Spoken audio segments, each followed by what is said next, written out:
ফিরকি ফিরকি ওঠো মা, কোথায় লেগেছে মা? হ্যাঁ কোথায় লেগেছে বলো? না না আমি ঠিক আছি, আমার কোথাও লাগেনি। ছি আলিয়া, এইভাবে কেউ কাউকে ধাক্কা মারে? তুমি এত অসভ্য হয়েছো। তুমি আমার কথা কেন শোনো না বলো তো? আমি ক্ষমা চাইছি, আমি ওর হয়ে সবার কাছে ক্ষমা চাই। সুদীপা, ওরা ছেলে মানুষ, ভুল ত্রুটি ওরা করবেই, সেজন্য তুমি কেন এরম ভাবে?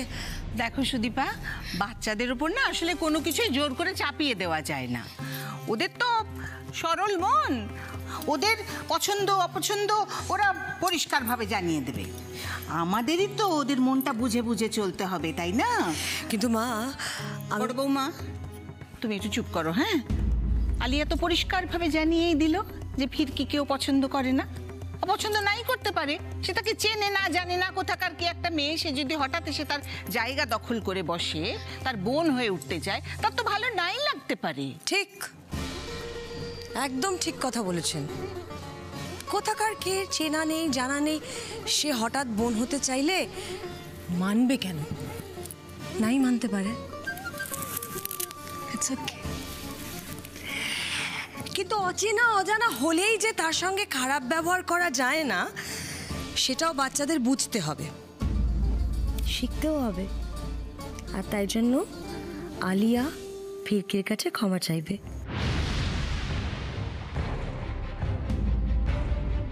কি আলিয়া, চাইবে তো মা? কি হলো আলিয়া? আন্টি কি বলছে তুমি শুনতে পাচ্ছ না? আলিয়া, আমার মা বলে সরি চাইলে কেউ ছোট হয় না, বরং সরি বললে সবাই তাকে ভালোবাসে। নীলাদ্রি একদম ঠিক বলেছে জানো আলিয়া, আমি যখন ভুল করি তখন আমি নীলাদ্রি আর মধুজার কাছ থেকে সরি চেয়ে নিই। তুমি ফিরকিকে ধাক্কা মেরে ভুল করেছো, তাহলে তুমিও সরি চেয়ে নিতেই পারো বাবা। না না না, আমি সরি চাইবো না। আলিয়া,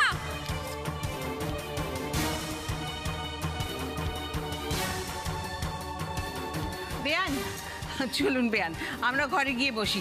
এই দেখছেন তো, এই বড়রা সব ছোট হয়ে গেছে আমাদের বাড়িতে, একটা সাধারণ ব্যাপার নিয়ে একবার বাড়ি মাথায় করেছে।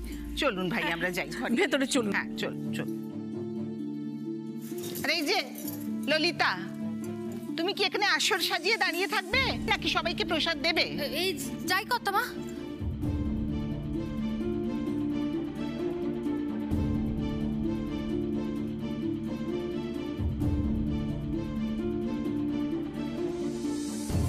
সবাই ওকে নিয়ে এমন আতিক্যতা করছে যেন কোন রাজপ্রাসাদে থাকিও। আজ সবটা না জেনে আমিও ওকে বাড়ি যেতে দেবো না।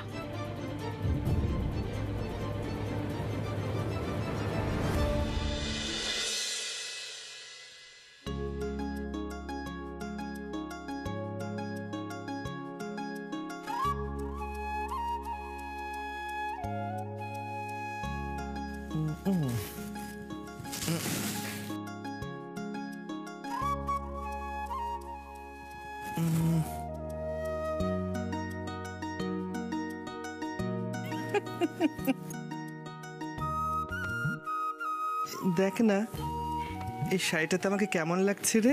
ভালো লাগছে।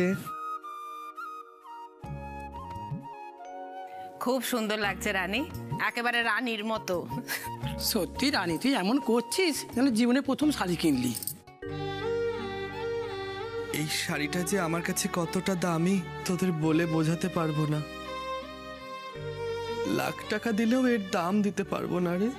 আমি যতদিন বেঁচে আছি এই শাড়িটা আমার কাজ ছাড়া করতেই পারবো না।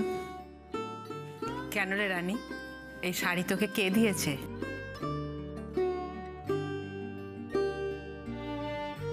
তোদের বলা হয়নি, কয়েকদিন আগে আমার ভাইয়ের বিয়ে ছিল। বাড়িতে মা ছাড়া তো কেউ আমাকে স্বীকার করে না।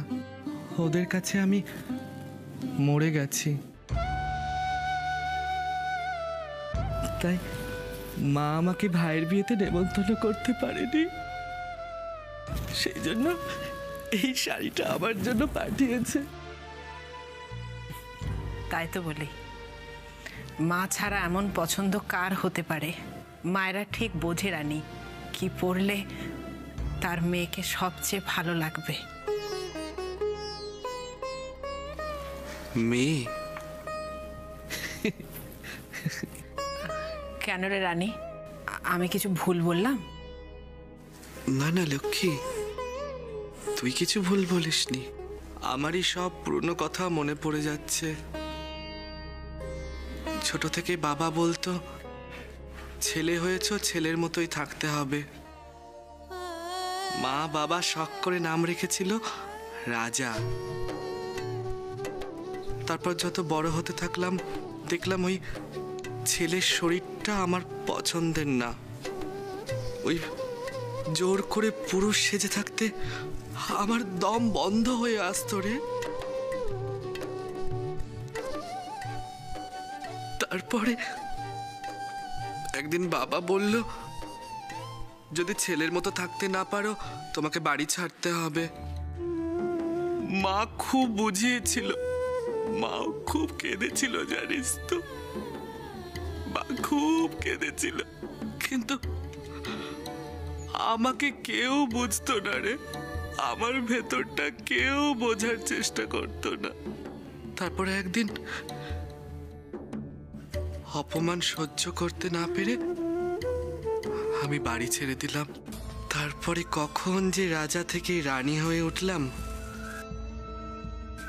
তার টেরই পেলাম না। জানিস তো লক্ষ্মী, আজীবন মনে করতাম বাবা মাকে ছেড়ে এসে আমি বোধহয় হেরে গেছি। কিন্তু আজ যখন মা আমার জন্য এই শাড়িটা পাঠিয়ে দিয়েছে, আমার মনে হচ্ছে এখন আমি পুরোপুরি হেরে যাইনি রে লক্ষ্মী। হ্যাঁ রে রানী, আমরা তো রোজ বাঁচি আর রোজ মরি।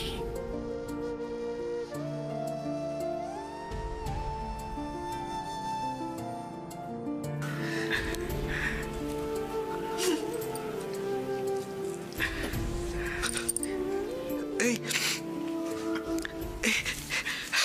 এই অনেক কাঁদাকাঁদি হয়েছে, চল তো। ওফ, এই নে লক্ষ্মী, আমার এই শাড়িটাতে তুই ফলস পিকো করে দিস। নে ধর, তুই করে দিস। উফ,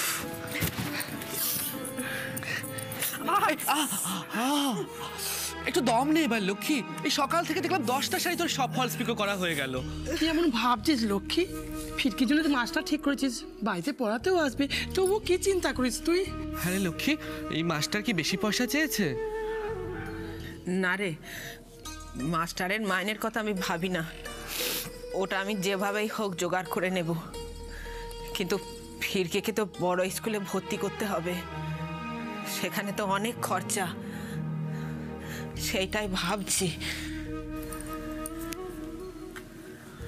ও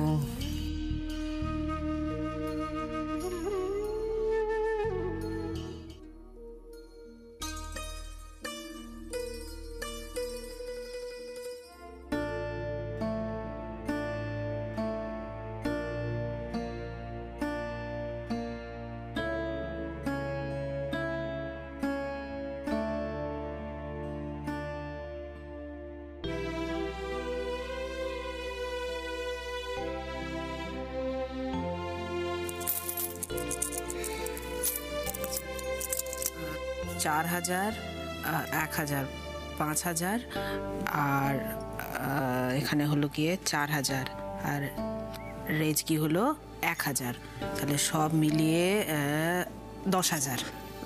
কিন্তু লক্ষ্মী, ওই বড় স্কুলে ভর্তি করতে গেলে তো প্রায় 40-50 হাজার টাকা খরচ, তারপর আবার মাসে মাসে মোটা মাইনে, কি হবে?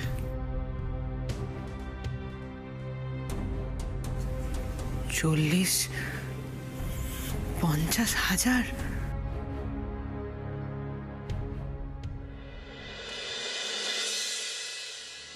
কি লজ্জার ব্যাপার বলো তো, আজ আমার জন্য তোমাদের আনন্দটাই মাটি হয়ে গেল। আসলে আমি আলিয়াকে ভালো করে মানুষ করতে পারিনি। এরম করে কেন ভাবছো? তুমি তো তোমার মতন করে চেষ্টা করছো মানুষ করে তোলবার। ও খুব ছোট তো, বড় হলে ঠিক বুঝতে পারবে। বুঝতে পারলেই ভালো, কিন্তু আমি তোকে অনেক বোঝাই, ও তো আমার কোনো কথাই শুনতে চায় না। দিন দিন যত বড় হচ্ছে একগুঁয়ে আর জেদি হয়ে উঠছে। আসলে কি জানো তো, ও তো ছোটবেলায় ওর মাকে হারিয়েছে, আর ওর বাবার এই বাঁধন ছাড়া ভালোবাসা পেয়ে ও আরো জেদি একগুঁয়ে হয়ে উঠছে। কিন্তু তুমি বলো, বাচ্চাকে শাসন করব না? হ্যাঁ, নিশ্চয়ই করবে। তুমি এত চিন্তা কেন করছো? সুদীপা, বাচ্চাদেরকে না বাচ্চাদের মতো করে বোঝাতে হয়। তুমি ভেবো না, আমি আলিয়ার সঙ্গে কথা বলবো। বাবা, আমার তো আজকালকার বাচ্চাদের দেখেই ভয় লাগছে গো বর্দি। আমার হলে কি করে সামলাবো গো? ধুর পাগলি, তুই যখন মা হবি সামলাতে শিখে যাবি। এই নীলাদ্রি কিন্তু মিলিয়ে ফেলছে, তুমি তাড়াতাড়ি করো আলিয়া, এটা এদিকে দেখি তো পাজল। বাহ, খুব ডিফিকাল্ট ব্যাপার, কিন্তু আলিয়া করে ফেলবে, তাই না? আলিয়া তো একটা মিষ্টি মেয়ে। আচ্ছা, তুমি এত মিষ্টি মেয়ে ফিরকিকে দেখলে এরকম রেগে যাও কেন? আমি জানি মিষ্টি মা, ও আমাকে একদম পছন্দ করে না, তাই ও আমাকে দেখলেই রেগে যায়। ঠিক বলেছো, আই হেট ইউ।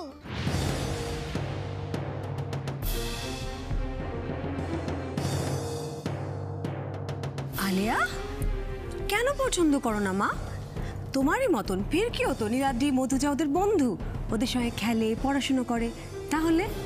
কারণ ও বোকা মেয়ে। বোকা? হ্যাঁ, একেবারে বোকা। ওকে আমার দেখলেই মাথা গরম হয়ে যায়।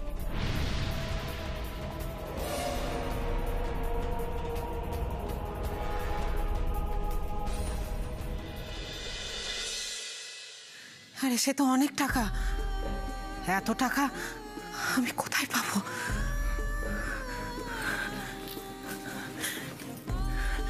হে ভগবান, তুমি তো সবই জানো। তুমি দেখো, আমি যেন আমার মেয়েটাকে বড় স্কুলে ভর্তি করতে পারি, পড়াশোনা শিখে ও যেন মানুষের মতো মানুষ হতে পারে। তুমি দেখো।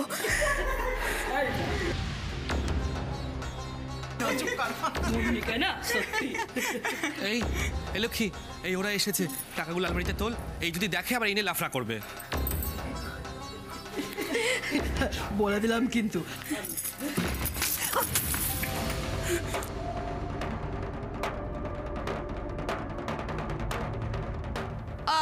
মা গো মা, অনেক বেশি হয়ে গেছে বুঝি। আলমারি থেকে উপচে পড়ছে একেবারে। কি রে, চুপ করে আছিস কেন? উত্তর দে।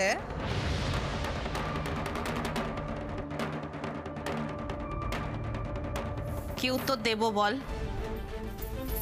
আমরা রাস্তায় লোকের কাছে হাত পাতি, তাতে সামান্য যেটুকু যা রোজগার হয় সেখান থেকে একটু একটু করে জমিয়ে ওই কটা টাকা হয়েছে। শাড়িগুলো তাড়াতাড়িতে আলমারিতে তুলে রাখছিলাম, টাকাগুলো পড়ে গেছে।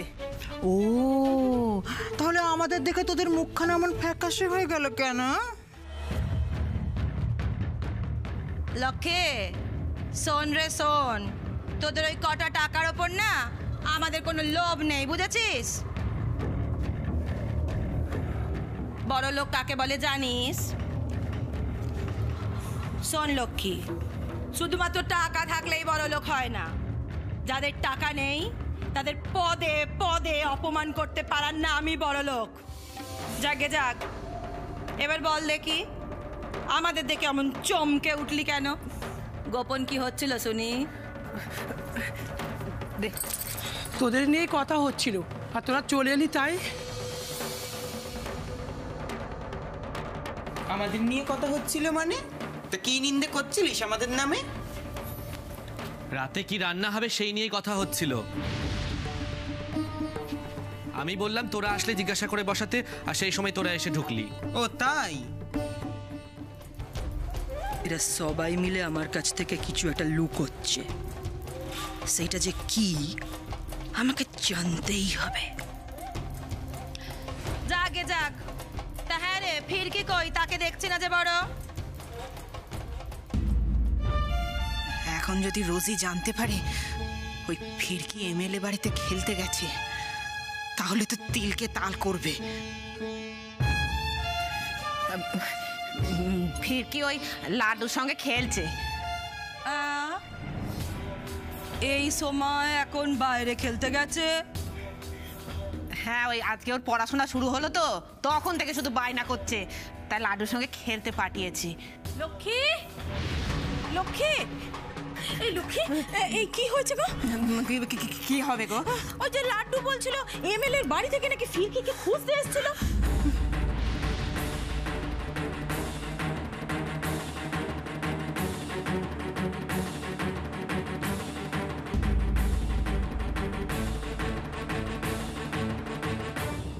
আচ্ছা, হিট মানে কি গো?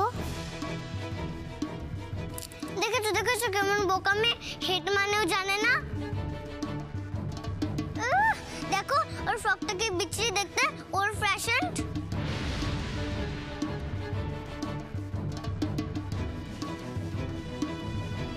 কেন আলিয়া? ফিরকির ফ্রকটা তো খুব সুন্দর, আর ওটা পরে ফিরকিকে কি দারুণ দেখাচ্ছে, তাই না? দারুণ? একদম না, এরকম ওর ফ্যাশন ফ্রক এখন কেউ পরে না। আমার ফ্রকটা দেখো কি সুন্দর না, এখন এরকমই সবাই ড্রেস পরে। কিন্তু মধুজাও তো একই রকম ফ্রক পরে আছে, ওকে বোকা বলছো না তো? মধুজা তো ওরকম ফিরকির মতো ফ্রক পরেনি, ওটা তো ফিউশন। ওরে বাবা, ফিউশন মানে কি গো আলিয়া? এটার মানে তো আমিও জানি না, তুমি একটু বুঝিয়ে দেবে? ফিউশন, ফিউশন মানে ফিউশন।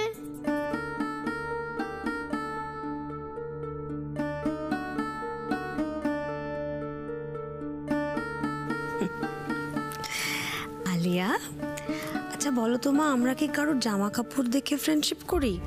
না তো, ফ্রেন্ডশিপ তো জামা কাপড় দেখে বিচার করা যায় না, সেটা তো এমনি এমনিই হয়।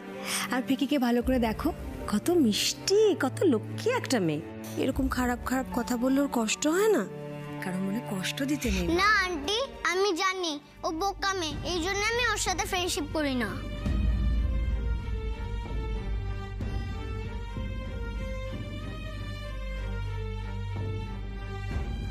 ফিরকি বোকা মেয়ে? তোমার কেন মনে হচ্ছে মা ফিরকি বোকা মেয়ে? ও তো স্কুলেই যায় না, ও স্কুলে না গেলে তো বোকাই থাকবে। ও তো তোমাদের সবার থেকে ছোট, একটু বড় হোক তারপর স্কুলে যাবে। কেন? ও তাহলে ছোটদের কিন্ডার গার্ডেনে কেন যায় না? তুমি বলো আন্টি।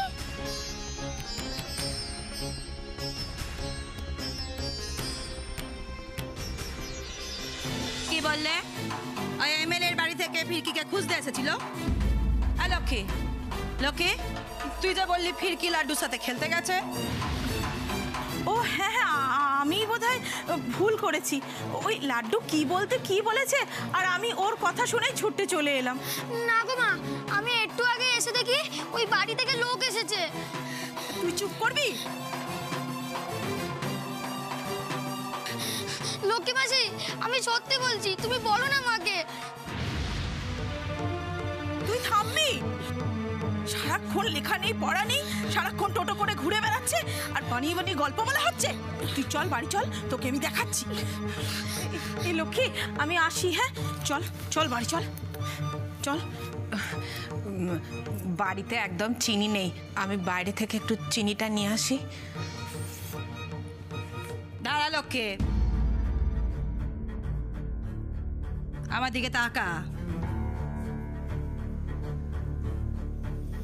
আর যাকে বোকা বানাস বানাস, আমাকে কিন্তু বোকা বানাতে আসবি না।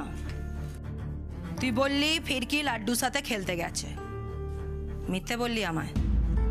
এত বড় সাহস তোর! রোজি, না না রোজি, ফিরকি লাড্ডুর বাড়ি গিয়েছে। আমি কথা বলছি, মাঝখানে কোনো কথা হবে না। কিরে বল, সেই প্রথম দিন থেকে দেখে আসছি ওই ফিরকির জন্য তুই পদে পদে একটার পর একটা মিথ্যে বলে চলেছিস। কি আড়াল করছিস আমার থেকে, বল দেখি।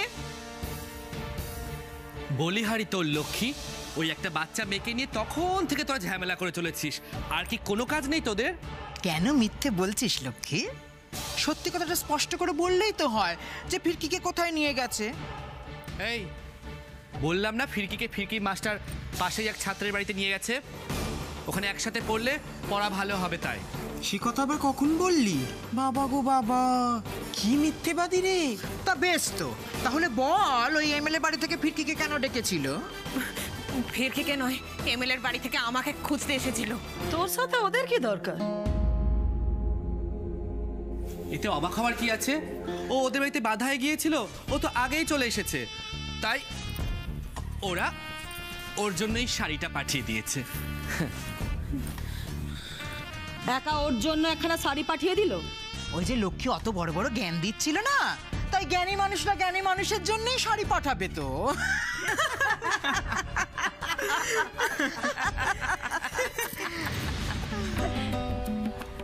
আমরা হলাম গিয়ে বাধাইওয়ালি, তাই এই শাড়িটা আমার।